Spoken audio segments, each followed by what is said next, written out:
भगवान शिव हिंदू धर्म के 3 प्रमुख देवताओं में से एक है। 2 अन्य देवता विष्णु और ब्रह्मदेव है। ब्रह्मा, विष्णु और महेश, यह तीनों देवता त्रिमूर्ति के प्रतीक माने जाते हैं। भगवान शिव अपनी पत्नी देवी पार्वती और उनके 2 पुत्र गणेश और कार्तिकेय के साथ कैलाश में वास करते हैं।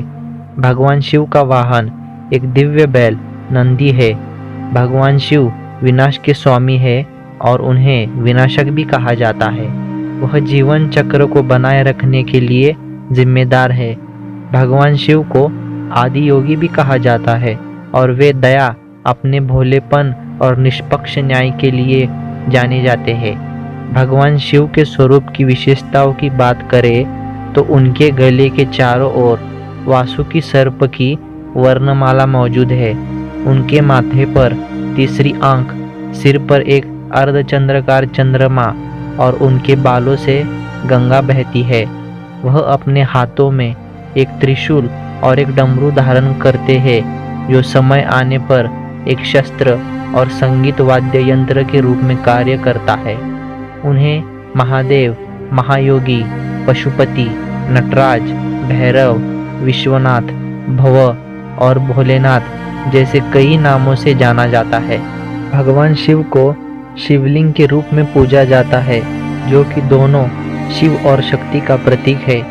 लिंग के 2 भाग होते हैं, अर्थात लिंग जो पुरुष प्रजनन अंग होता है वह शिव का प्रतिनिधित्व करता है, और योनि जो महिला प्रजनन का हिस्सा है वह शक्ति यानी पार्वती का प्रतिनिधित्व करता है। शिवलिंग दोनों को जोड़ता है और एकता और पूर्णता की शक्ति का प्रतिनिधित्व करता है।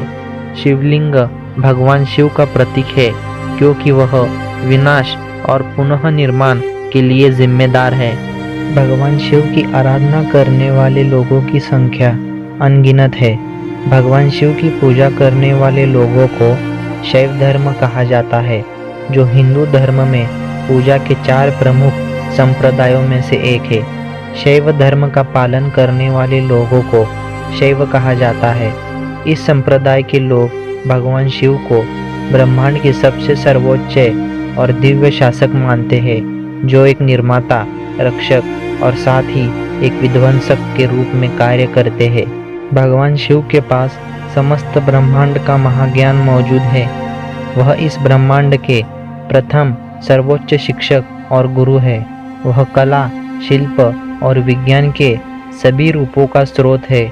भगवान शिव के एक हाथ में त्रिशूल के साथ एक डमरू भी मौजूद है, जो कि एक संगीत वाद्य है और वे इसे बहुत अच्छी तरह से बजाते हैं। वह एक बेहतरीन नर्तक है। भगवान शिव के नृत्य को तांडव कहा जाता है। यह नृत्य सृजन और विनाश का स्रोत है। रुद्र तांडव और आनंद तांडव, यह दोनों भगवान शिव के नृत्य के प्रकार हैं।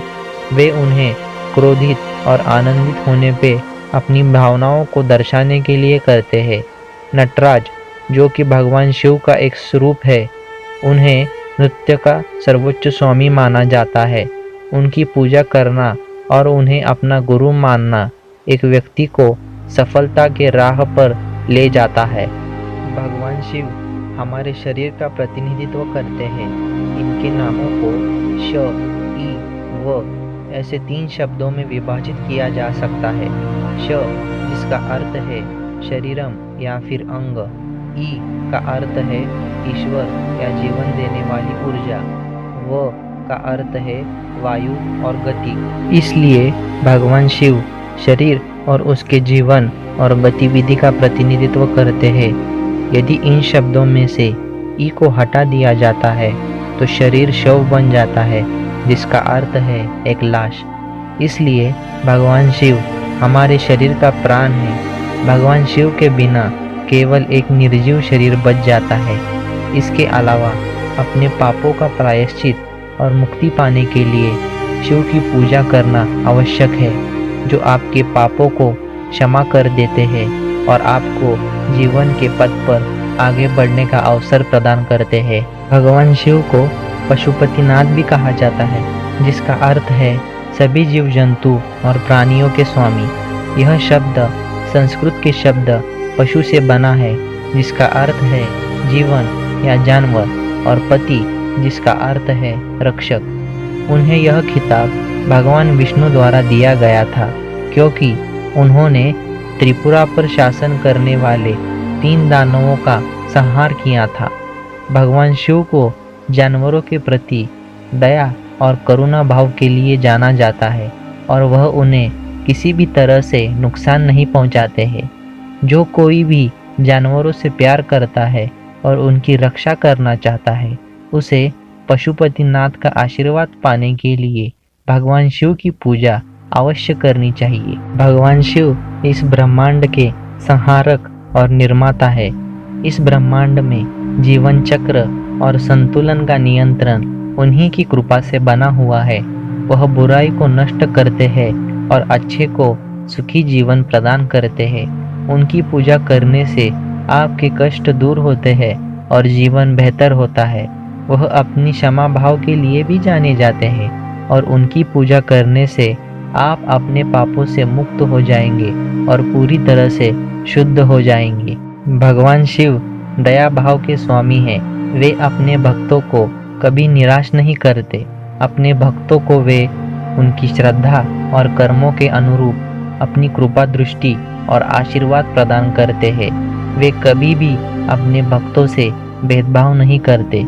जब कोई बुरे कर्म करता है तो वे उन्हें अवश्य दंड देते हैं, लेकिन वे उन लोगों पर भी अपना आशीर्वाद बनाए रखते हैं जो अच्छे कर्म करते हैं। भगवान शिव एक अच्छे पति का प्रमुख उदाहरण है। वह अपनी पत्नी माता पार्वती से बेहद प्यार करते हैं और उन्हें सम्मान से पेश आते हैं। वे अपनी पत्नी को अपना अर्ध हिस्सा मानते हैं और माता पार्वती को सभी पहलुओं में वे अपने बराबर मानते हैं। भगवान शिव की पत्नी माता पार्वती का स्थान हमेशा उनके बगल में होता है। इससे यह समझ में आता है कि वे अपने पत्नी को हमेशा अपने समान स्थान देते हैं। बदले में माता पार्वती भी ऐसा ही करती है। इसलिए यह सब कारण आपको उनकी पूजा करने पर बाध्य करते हैं, क्योंकि वे आपको किसी भी स्त्री या अपनी पत्नी का पूर्ण सम्मान और अपनी समान दर्जा देना सिखाते हैं। भगवान शिव ऐसे देवता है जिन्हें भौतिक चीज़ों से बिल्कुल भी लगाव नहीं है और न ही उनका मोह है। वे मोह माया के परे हैं।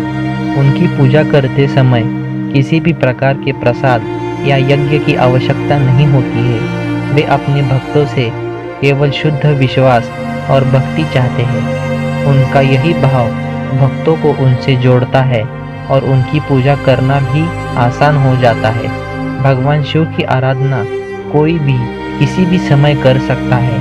बस आपके दिल में उनके प्रति शुद्ध भक्ति होनी चाहिए। भगवान शिव अपने भक्तों को उनकी ताकत, कमजोरी या इरादों के परे वरदान देते हैं। वह इस बात पर ध्यान नहीं देते कि कोई व्यक्ति अच्छा है या बुरा।